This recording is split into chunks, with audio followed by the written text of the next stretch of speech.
అందరికీ నమస్కారం. ఈ రోజు మనతో ఉన్నారు ప్రముఖ ఆధ్యాత్మికవేత్త, జ్యోతిష్య మరియు వాస్తు పండితులు బ్రహ్మశ్రీ డాక్టర్ గుండెపూరి శివసుధీర్ శర్మ గురువు గారు ఉన్నారు. మాట్లాడదాం. జై శ్రీరామ్ గురువు గారు. శ్రీమాత్రే నమః. శ్రీ గురుభ్యో నమః. ప్రతి ఒక్కరికి గురువు గారు సొంత ఇల్లు ఉండాలి, ఖచ్చితంగా ఉండి తీరాలి. మన గరికపాటి వారు కూడా చెప్తూ ఉంటారు ఖచ్చితంగా ఉండాలని. కానీ అది కొంతమందికే సాధ్యం అవుతుంది. కొంతమంది పాపం ఎంత ప్రయత్నం చేసినా డబ్బులు ఉంటాయి, ఏదో ఒక ఆటంకాలు వచ్చి అసలు కళే నెరవేరదు. గురువు గారు, ప్రతి ఒక్కరికి ఎంతో కొంత వాళ్ళ తరహాలో సొంత ఇల్లు ఉండాలంటే ఎలాంటి పరిహారం చేసుకోవాలి? తప్పనిసరిగా నాన్న, ఇల్లు అందరికీ స్వర్గసీమ. ఖచ్చితంగా ప్రతి ఒక్కరికి ప్రపంచంలో ఎంత కష్టపడి ఇంటికి వచ్చినా మన ఇంట్లో ఉన్నంత ప్రశాంతత, ఆనందం, సంతోషం, ఒక అధికారం ఇంకెక్కడ కలగదు. ఎక్కడికి పోయినా అంతే కదా, ఎక్కడ పోయినా బిక్కు బిక్కుమనాల్సింది. ఏం కదిలిస్తే ఏమంటారు, ఏం మాట్లాడితే ఏమనుకుంటారు.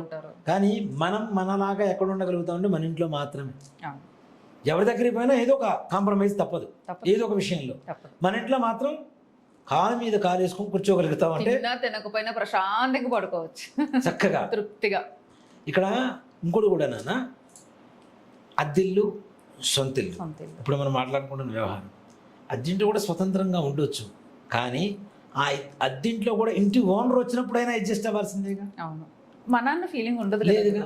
అదే మన సొంత ఇంట్లో అనుకోండి, ఎవ్వరు వచ్చినా చెల్తారు, అంతే ప్రశాంతంగా ఉండొచ్చు. అవునా? ఇక్కడ అంతేకాకుండా గర్వం ఉంటుంది. అంతేకాకుండా అంటే నేను ఈ విషయంలో చెప్తానన్నా, మా అమ్మగారి కళ అదే కదా నేను చెప్పింది కూడా.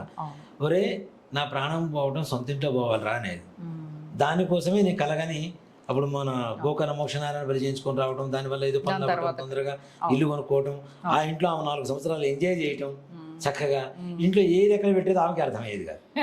అంత పెద్ద ఇల్లు ఎక్కడెక్కడో పెట్టేది, ఇది ఎక్కడో పెట్టారా, ఇది ఎక్కడో పెట్టారా అనేది. ఎక్కడ పెడతామని చెప్పి పోయి చూస్తే ఎక్కడెక్కడో లోపల లోపల లోపల లోపల లోపల ఉండేది.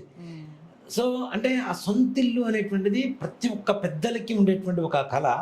అలాగే పూర్వకాలంలో అంటే నేను హైదరాబాద్ వచ్చిన కొత్తల్లో గృహప్రవేశం చేయించేటువంటి వాళ్ళల్లో 65 ఏళ్ళు 70 ఏళ్ళ వాళ్ళకి నేను గృహప్రవేశాలు చేయించేవాడిని. ఆ తర్వాత కాలంలో నిజంగా చాలా చిన్న వయసులో ఉన్నటువంటి వాళ్ళకి గృహప్రవేశాలు చేయించాను నేను. అంటే 40 ఏళ్ళు 30 ఏళ్ళు 35 ఏళ్ళకు ఇల్లు కొనుక్కొని వెళ్ళిపోయేవాడు.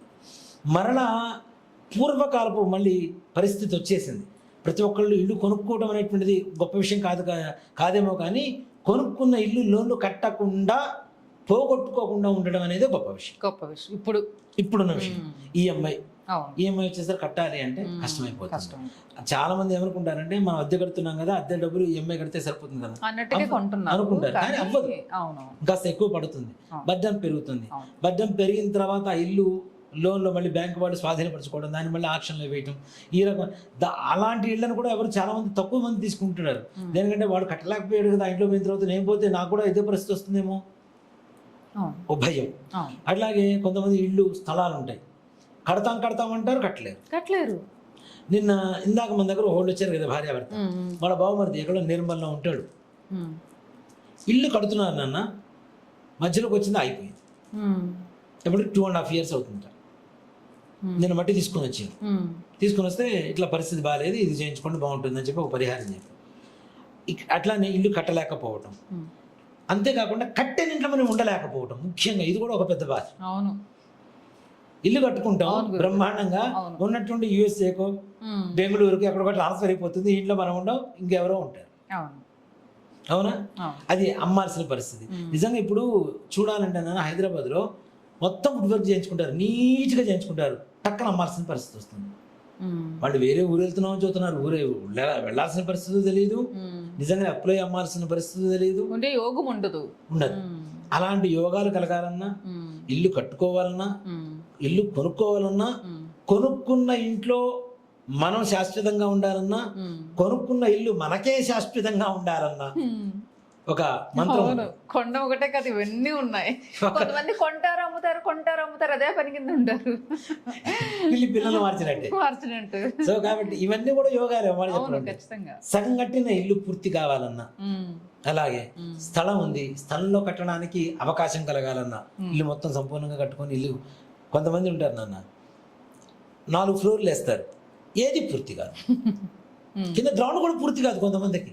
నేను అలా చూసా, కొన్ని ఇల్లు చూసాను అవునవును అలా ఉండి ఉండి ఉండి ఉండి చివరికి ఇది ఎలా అంటే ఒక బూత్ బంగ్లా అయిపోతుంది, ఎవరు కొనుక్కోరు కూడా తర్వాత. ఇక్కడ మనం ఏదైతే ఒక ఇంటిని కానీ ఒక స్థలాన్ని ఒక ఇంటిని ఖాళీగా ఉంచుతున్నామో అక్కడ నెగిటివ్ ఎనర్జీ వచ్చేస్తున్నారు ఆటోమేటిక్గా. అవును. అటు వెళ్తూ వెళ్తూ ఒక లుక్ వేసినా కూడా అటువైపు చూసినా కూడా ఒక భయానకమైనటువంటి పరిస్థితులు ఉంటుంది ఇల్లు కూడా. కాబట్టి అలాంటి పరిస్థితులు లేకుండా ప్రశాంతంగా మీరు అనుకున్న సంకల్ప సమయానికి గృహయోగం కలగాలంటే ఒక్కడే మాట చెప్తానన్న, ఒక చిన్న చిన్న ఇటుకలు, ఒక 5 ఇటుకలు తెచ్చుకోండి, శుభ్రంగా నీళ్ళతో కడగండి, శుభ్రంగా 5 ఇటుకలకి పసుపు పూయండి, కుంకుమతో బొట్టు పెట్టండి. నవధాన్యాలు ఒక తెల్లటి వస్త్రంలో తుండుగుడ్డు ఉంటుంది చిన్నది, దాంట్లో మూట కట్టి ఈ 4 వైపున 4 పెట్టండి, మధ్యలో ఒకటి పెట్టండి ఇటుక, దాని మీద ఈ నవధాన్యాల మూట పెట్టేసి దానికి కూడా కుంకుమ కొద్దిగా గంధం పూసి బొట్టు పెట్టండి, కుంకుమ బొట్టు పెట్టేసేయండి. ఒక మంత్రం చెప్తా, చేతిలో అక్షతలు తీసుకోండి, ఒక 21 సారి ఈ మంత్రాన్ని చదువుకొని అక్షతలు రోజు అక్కడ వేస్తూ ఉండండి. వేసేసి మీ పని మీరు చూసుకోవటమే. దానికి ఇక వేరే నైవేద్యాలు లేవు, ధూపాలు లేవు, దీపాలు లేవు, ఏం అక్కర్లా. చక్కగా ఆ మంత్రం చదువుకోవడం, అక్షతలు అక్కడ వేసి మనస్ఫూర్తిగా మీకు గృహయోగం కలగాలి అని చెప్పి మనస్ఫూర్తిగా నమస్కారం చేసుకొని మీ పని మీరు చూసుకోండి. ప్రశాంతంగా తొందరగా అయిపోతుంది. ఆ మంత్రం కూడా చదువుతాను, పెద్దగా కష్టం లేదు, చాలా సింపుల్ గా, చాలా సింపుల్ పని. ఈ ఇటుకలు ఎక్కడ వాడతారంటే మీరు కట్టుకునే ఇంట్లో వాడుకోండి తప్పనిసరిగా. ఈ 5 ఇటుకలు శంకుస్థాపన చేస్తే తప్పనిసరిగా వాడుకుంటాం. లేదు అపార్ట్మెంటే కట్టుకున్నాం, దాంట్లో ఏ చిన్నదైనా సరే పక్కన పెట్టేసుకోండి. రేపటి రోజున హోమం చేసుకున్న తర్వాత హోమం చేసుకోవడానికి 5 ఇటుకలు వాడండి. నిజంగా నేను చెప్తున్నానన్నా, ఈ ఇటుకలు అంటే పూజ చేసిన తర్వాత అపార్ట్మెంట్ తీసుకున్నా ఈ ఇటుకలు పక్కన పెట్టుకొని ఎవరైతే దాచిపెట్టుకుంటారో మరలా స్థలం తీసుకొని ఇండిపెండెంట్ హౌస్ కట్టుకోవడానికి శంకుస్థాపన కలిగేటువంటి సంపూర్ణ అధికారం కలుగుతుంది. దాంట్లో ఏమాత్రం కూడా సందేహం లేదు. అంటే ఇక్కడ ఏంటి, డబల్ ధమాకా, అంతే కదా. ఒకటే అడిగా గురుగారు 2-3 ఇస్తారు, డబల్ ధమాకా. ఇక్కడ అపార్ట్మెంట్ కొనుక్కుంటున్నారు, మళ్ళీ ఇండిపెండెంట్ హౌస్ తప్పనిసరిగా ఈ ఇటుకలతో శంకుస్థాపన చేసేటువంటి పరిస్థితి కనబడుతుంది. కాబట్టి ఈ మంత్రం కూడా దత్తాత్రేయ మంత్రం నాన్న, చాలా ప్రశాంతమైనటువంటి ఇది, కార్యం కూడా తొందరగా సిద్ధిస్తుంటుంది. దీనివల్ల నమస్తే భగవాన్ దేవదత్తాత్రేయాయ జగత్ప్రభో మమ గృహం కురు శాంతిం ప్రయచ్చమే స్వాహ.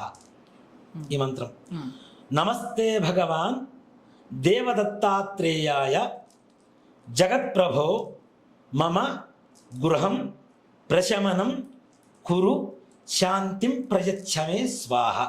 ఈ మంత్రాన్ని 21 సార్లు చక్కగా జపం చేసుకొని అక్షతలు అక్కడ వేసేసి ఆ గృహయోగం కలగాలి స్వామి అని దత్తాత్రేయ స్వామి వారి మనస్ఫూర్తిగా నమస్కారం చేసుకొని వెళ్ళండి. తప్పనిసరిగా 45 రోజుల్లో ఈ కార్యక్రమం ముందుకు వెళ్తుంది. అంటే మీరు ఎంత శ్రద్ధగా చేస్తే అంత ఫాస్ట్గా ముందుకు వెళ్తుంది, అంత మించి ఏం లేదు. ఏదో డ్యూటీ లాగా చేయొద్దు. అక్కడ నిజంగానే ఆ ఇటుకల్లోనే దత్తాత్రేయ స్వామి వారు ఉన్నారు అనేటువంటి భావనతో చక్కగా నవధాన్యాల మూట మీద వేసి వెళ్ళండి. నవధాన్యాలు గృహప్రవేశం చేసినప్పుడు లోపల చల్లుకుంటూ లోపలికి వెళ్తాం. ఈ నవధాన్యాలు ఇప్పుడు వాడుకోండి. ఇదంతా కూడాను రాబోయేటువంటి రోజుల్లో మీరు తప్పనిసరిగా ఈ పని చేస్తారు అని చెప్పి ఒక కాన్ఫిడెన్స్ పెంచుతోంది. అవును, ఇవన్నీ వాడుకోవడానికి పనికి వస్తున్నాయి కాబట్టి తప్పనిసరిగా వాడాల్సిన పరిస్థితి మీకు వస్తుంది. అంటే మీరు గృహయోగం మీకు కలుగుతుంది, దాంట్లో ఏమాత్రం కూడా సందేహం. అందరికీ గృహయోగం కలవాలి. గృహప్రవేశానికి మమ్మల్ని తప్పనిసరిగా రావాలి. మీరు చేస్తే ఇంకొక ఇల్లు ఖచ్చితంగా కొంటారు. నేను ఒక్కటే చూస్తాను, నేను గృహప్రవేశాలు చేస్తుంటాను కదా బయట కార్యక్రమాలు, ఆశీర్వచనప్పుడు ఒకటే మనం చూస్తా, శీఘ్రమేవ అనేక నూతన గృహప్రవేశ ప్రాప్తిరస్తా అని చెప్తా. కొంతమందికి నిజంగానే 3 ఇళ్ళు కొన్నాను నాన్న, ఇంకో ఇల్లు కొనడానికి రెడీగా ఉన్నారు. ఫోన్ చేశారు, అమ్మ ఎప్పుడు ఇంకో గృహప్రవేశం అన్నా. మీరు చెప్పారుగా తొందరలో అయిపోతుంది, ఒక్క నిమిషం ఉండండి, కొన్ని రోజుల తర్వాత నేను ఫోన్ చేస్తానండి. తీసుకుంటున్నారా నిజంగా అన్న? తీసుకుంటున్నాం గురువు గారు, పక్కన అపార్ట్మెంట్ తీసుకుంటున్నాం ఇంకోటి ఉంది. మంచిదమ్మా, శుభం, పోయేస్తా, అలానే ఉండాలి. అయితే ఒకటి తీసుకోవడమే కష్టం, తర్వాత ఇంకా అట్టుబడిగా వచ్చేస్తాయి. 100% మీరు వస్తారు కాబట్టి అందులో full positive hand, lucky hand కూడా బాగుంది. గురుగారు పరిహారం. జై శ్రీరామ్. జై శ్రీరామ్. శ్రీమాత్రే నమః. శ్రీ గురుభ్యో నమః.